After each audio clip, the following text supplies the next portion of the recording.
Hello, welcome back to my YouTube channel. ಇವತ್ತು ನಾನು ನನ್ನ ಮಗಳಿಗೆ ಯಾವ ಥರ ಹೇರ್ ಕೇರ್ ಮಾಡ್ತೀನಿ ಅಂತ ಒಂದು ಸಣ್ಣ ವಿಡಿಯೋ ಮಾಡ್ತಾ ಇದ್ದೀನಿ. ಇಲ್ಲಿ ನಾನು ಒಂದು ಸಾಸ್ ಪ್ಯಾನ್ಗೆ 1 ರಿಂದ 1.5 ಗ್ಲಾಸ್ನಷ್ಟು ನೀರನ್ನ ಆ್ಯಡ್ ಮಾಡ್ಕೊತಾ ಇದ್ದೀನಿ.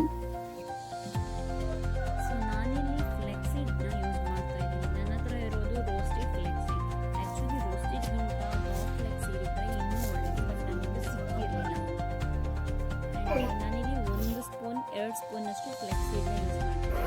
ನನ್ನ ಮಗಳಿಗೆ ಮಾತ್ರ ಮಾಡ್ಕೊಬೇಕು, ಸ್ವಲ್ಪ ಯೂಸ್ ಮಾಡ್ತೀನಿ.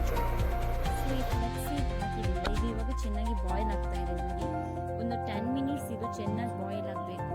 ಅಷ್ಟೊತ್ತಿಗೆ ಇದು ಜೆಲ್ ರೆಡಿ ಆಗುತ್ತೆ. ನೋಡಿ, ಚೆನ್ನಾಗಿ ಬಾಯ್ಲ್ ಆಗ್ತಾ ಇದೆ. ಇವಾಗ 10 ಮಿನಿಟ್ಸ್ ಆಯಿತು. ಇದು ಇವಾಗ ಚೆನ್ನಾಗಿ ಜೆಲ್ ರೆಡಿ ಆಗಿದೆ.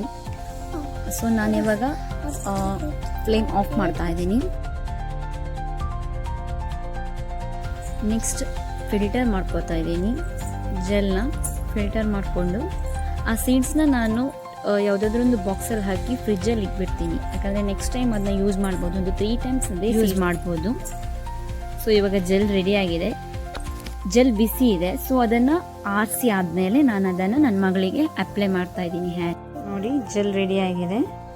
ನಾನು 1 ಗ್ಲಾಸ್ ನೀರು ಹಾಕಿದ್ದೆ, 1.5 ಗ್ಲಾಸ್ ಅಷ್ಟು ನೀರು ಹಾಕಿದ್ದೆ. ಬಟ್ ಜೆಲ್ ಆದಮೇಲೆ ಅದರಲ್ಲಿ ಬರೀ ಇಷ್ಟೇ ಆಗಿದೆ. ನೋಡಿ, ಹೇರ್ನ ಚೆನ್ನಾಗಿ ಕೋಮ್ ಮಾಡಿಕೊಂಡು ನೆಕ್ಸ್ಟ್ ಅಪ್ಲೈ ಮಾಡ್ಕೋಬೇಕು.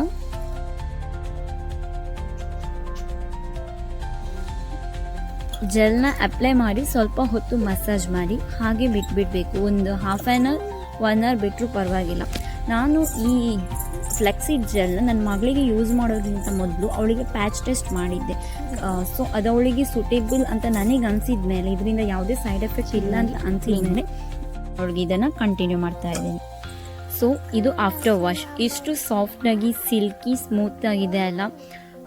ಸೊ ನನಗಂತೂ ಇದು ತುಂಬ ಇಷ್ಟ ಆಯಿತು. ಈವನ್ ನಾನು ಕೂಡ ಅದನ್ನು ಯೂಸ್ ಮಾಡ್ತೀನಿ. ನೆಕ್ಸ್ಟ್ ಡೇ ಅಂತೂ ಅದನ್ನು ಯೂಸ್ ಮಾಡಿದ ನೆಕ್ಸ್ಟ್ ಡೇ ಹೇರ್ ತುಂಬ ಸಾಫ್ಟಾಗಿ ಸ್ಮೂತಾಗಿ ಸಿಲ್ಕಿಯಾಗಿ ಫೀಲ್ ಆಗುತ್ತೆ. ನನ್ನ ಮಗಳು ಸೂಪರ್ ಹ್ಯಾಪಿ ಆಗಿದ್ದಾಳೆ. Look at her. ಸೊ ಈ ವಿಡಿಯೋ ನಿಮ್ಗೆ ಇಷ್ಟ ಆಗಿದರೆ, ಯೂಸ್ಫುಲ್ ಆಗಿದರೆ ಪ್ಲೀಸ್ ಶೇರ್ ಮಾಡಿ, ಲೈಕ್ ಮಾಡಿ ಮತ್ತು ಸಬ್ಸ್ಕ್ರೈಬ್ ಮಾಡಿ ಆಯಿತಾ. Thank you.